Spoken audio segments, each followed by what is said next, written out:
सभी दोस्तों को जय हिंद। Welcome to my new vlog. तो दोस्तों कैसे हैं आप सब लोग। आज का व्लॉग होने वाला है बहुत ही इंपॉर्टेंट, क्योंकि आज मैं आपको बताऊंगा कि आपकी कट ऑफ कितनी बढ़ सकती है और इस साल कितनी कितनी वैकेंसी है कौन कौन सी फोर्सेज में। तो दोस्तों प्लीज़ व्लॉग को देखना लास्ट तक, और व्लॉग अच्छा लगे तो प्लीज़ व्लॉग को लाइक और शेयर कर दें और चैनल को प्लीज़ सब्सक्राइब कर दें। तो चलते हैं दोस्तों व्लॉग की तरफ। तो दोस्तों फर्स्ट में चलते हैं कि इस साल हमारे पास वैकेंसी कितनी है। तो दोस्तों नक्सल और बॉर्डर डिस्ट्रिक्ट एरिया को हटाकर, यानी कि जो हमारा जनरल डिस्ट्रिक्ट एरिया है उसमें दोस्तों मेल की वैकेंसी कितनी है वो हम एक बार देखते हैं। और उसमें हमारे पास फर्स्ट में है दोस्तों बीएसएफ में दोस्तों इस साल जो वैकेंसी है वो है 4208। उसके बाद नेक्स्ट है सीआईएसएफ, उसमें वैकेंसी है दोस्तों 5407। सीआरपीएफ में दोस्तों इस साल वैकेंसी नहीं है हमारे पास। उसके बाद है एसएसबी में जो वैकेंसी है वो है 2498। आईटी में दोस्तों वैकेंसी है 798। असम राइफल में वैकेंसी है 2090। टोटल वैकेंसी दोस्तों जो है वो है 15,195।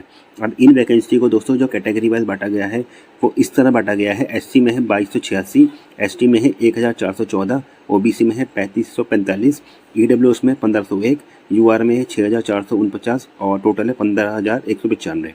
अब दोस्तों नेक्स्ट चलते हैं नक्सल एरिया में मेल की वैकेंसी कितनी है इस साल। जो बीएसएफ में है 922 और सीआईएसएफ में है दोस्तों 2203। इसके बाद दोस्तों सीआरपीएफ में इस साल हमारे पास वैकेंसी नहीं है नक्सल में भी। उसके बाद नेक्स्ट है एसएसबी में है 547, आईटीबी में है दोस्तों 175, असम राइफल में है दोस्तों 458। तो टोटल दोस्तों जो कुल वैकेंसी है हमारे पास वो है 4305। अब इन नक्सल के जो एरिया की वैकेंसी को कैसे कैटेगराइज किया गया है। एससी में है 656, एसटी में है 504, ओबीसी में है 894, दोस्तों ईडब्ल्यूएस में है 421। यूआर के लिए दोस्तों वैकेंसी है 1830। टोटल वैकेंसी है दोस्तों 4305।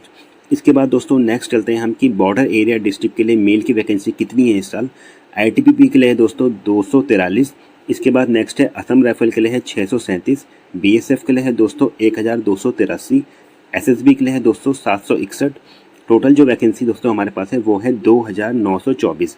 अब इन वैकेंसी को कैटेगराइज किया गया है दोस्तों बॉर्डर एरिया डिस्ट्रिक्ट के लिए। एससी में 417, एसटी में 438, ओबीसी के लिए 535, ईडब्ल्यूएस के लिए 290, यूआर के लिए है दोस्तों 1245। टोटल जो वैकेंसी है दोस्तों 2924 वैकेंसी है बॉर्डर एरिया डिस्ट्रिक्ट के लिए। अब चलते हैं दोस्तों फीमेल के लिए वैकेंसी कितनी है नक्सल और बॉर्डर डिस्ट्रिक्ट एरिया को छोड़कर, यानी कि जनरल डिस्ट्रिक्ट एरिया के लिए फीमेल की वैकेंसी कितनी है इस साल। बीएसएफ के लिए जो वैकेंसी है दोस्तों वो है 734, सीआईएसएफ के लिए दोस्तों वैकेंसी है वो है 610, सीआरपीएफ के लिए दोस्तों वैकेंसी नहीं है इस साल, और दोस्तों एसएसबी के लिए भी वैकेंसी नहीं है इस साल। आईटीबीपी के लिए दोस्तों वैकेंसी है 141, असम राइफल के लिए दोस्तों वैकेंसी है 394। तो कुल जो वैकेंसी है दोस्तों वो है 1934। अब इन 1934 वैकेंसी को दोस्तों कैटेगराइज किया गया है। एससी में 288, एसटी में 179, ओबीसी के लिए 449, ईडब्ल्यूएस के लिए 183 और यूआर के लिए है दोस्तों 835। टोटल वैकेंसी दोस्तों 1934। इसके बाद दोस्तों नेक्स्ट चलते हैं कि नक्सल के लिए फीमेल के लिए कितनी वैकेंसी है इस साल।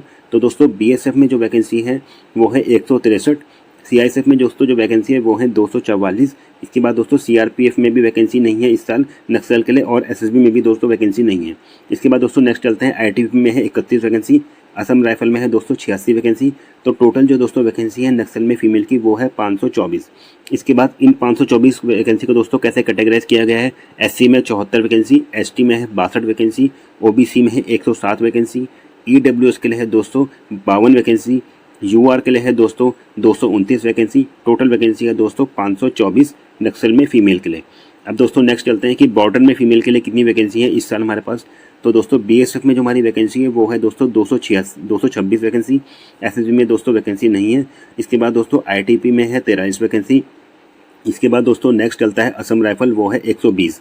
टोटल है दोस्तों हमारे पास 389 वैकेंसी बॉर्डर में फीमेल की, और इनको कैटेगराइज किया गया है। एससी में 48 वैकेंसी, एसटी में दोस्तों दी गई है 77 वैकेंसी, और इसके बाद है ओबीसी में दी गई है दोस्तों 60 वैकेंसी। इसके बाद है ईडब्ल्यूएस में आता है 38 वैकेंसी, और यूआर में दोस्तों दिया गया है 166। टोटल है दोस्तों 389 वैकेंसी बॉर्डर में फीमेल की इस साल। इसके बाद दोस्तों जो हमारी नंबर 1 फोर्स है वो है एसएसएफ, जिसके लिए सभी फर्स्ट प्रेफरेंस देते हैं। उसमें मेल की वैकेंसी है इस बार 194 और फीमेल की वैकेंसी है दोस्तों 46।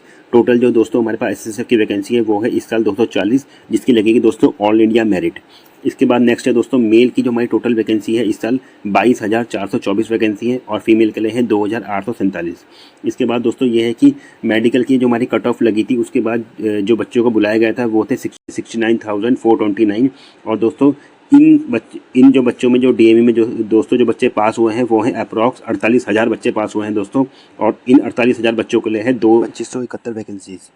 तो दोस्तों ये था कुछ डाटा जो मैंने आपको एनालिसिस करके बताया। और जो आपकी मेरिट है दोस्तों वो वैकेंसी के अकॉर्डिंग और आपकी प्रेफरेंस के अकॉर्डिंग करेगी डिपेंड। जैसे कि आपने देखा होगा कि जनरल एरिया डिस्ट्रिक्ट में जो आईआईटीबी की वैकेंसी है दोस्तों वो कम है और बीएसएफ की वैकेंसी ज़्यादा है।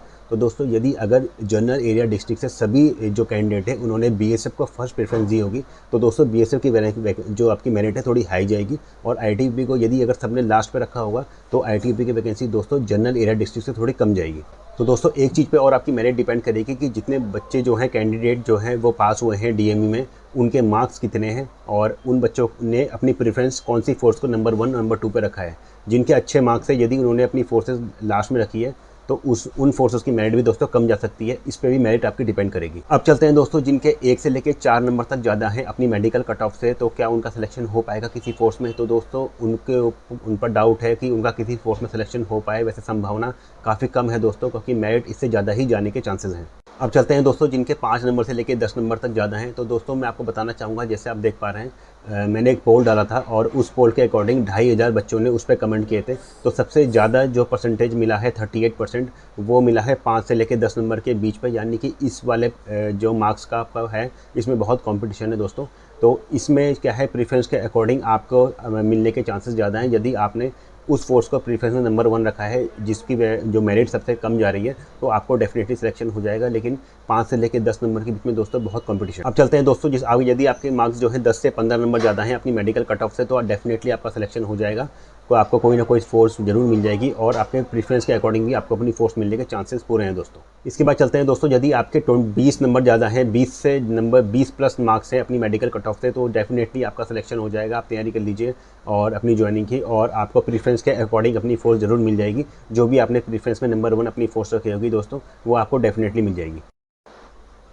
इसके बाद चलते हैं दोस्तों यदि आपके 20 नंबर ज़्यादा हैं 20 प्लस मार्क्स है अपनी मेडिकल कट ऑफ से तो डेफिनेटली आपका सिलेक्शन हो जाएगा। आप तैयारी कर लीजिए और अपनी ज्वाइनिंग की और आपको प्रेफरेंस के अकॉर्डिंग अपनी फोर्स जरूर मिल जाएगी। जो भी आपने प्रेफरेंस में नंबर 1 अपनी फोर्स रखी होगी दोस्तों वो आपको डेफिनेटली मिल जाएगी। इसके बाद दोस्तों आपको एक चीज़ बताना चाहूँगा कि जैसे आप देख पा रहे होंगे यूट्यूब में कि कई चैनल वाले बताते हैं कि इतनी सटीक इतनी ही जाएगी आपकी मेडिकल कट ऑफ, इससे ज़्यादा नहीं जा सकती। तो दोस्तों ऐसी कोई एग्जैक्ट इन्फॉर्मेशन किसी के पास नहीं है। हम एक अप्रॉक्स एक डाटा एनालिसिस करते हैं कि लगभग इतनी कट ऑफ जा सकती है और इससे ज़्यादा नहीं जा सकती या इतनी कम जा सकती है दोस्तों। इसमें काफ़ी चेंजेस भी हो सकता है। तो इतना एनालिसिस बाकी इतना जो मेन फाइनल कट ऑफ है वो किसी को भी नहीं पता दोस्तों, चाहे वो कोई भी चैनल हो। तो इसलिए दोस्तों मैं भी आपको जितना मेरे से होता है आपको पूरा डाटा निकाल के वो एनालिसिस करके वही आपको जानकारी देता हूँ जो मेरे को करेक्ट लगती है। क्योंकि गलत इन्फॉर्मेशन देना मैं भी आपको नहीं चाहता हूँ ताकि आपको बाद में ये फील ना हो कि मेरिट इससे ज़्यादा चली गई और आपने इतना बताया था। तो ऐसी गलत इन्फॉर्मेशन दोस्तों मैं आपको देना नहीं चाहता हूँ। तो दोस्तों यदि आपको वीडियो अच्छी लगी तो प्लीज़ वीडियो को लाइक और शेयर कर दें और चैनल को प्लीज़ सब्सक्राइब कर दें। ऐसी इन्फॉर्मेशन आपको चैनल पर मिलती रहती है। तो मिलते हैं दोस्तों नेक्स्ट वीडियो में, तब तक के लिए जय हिंद।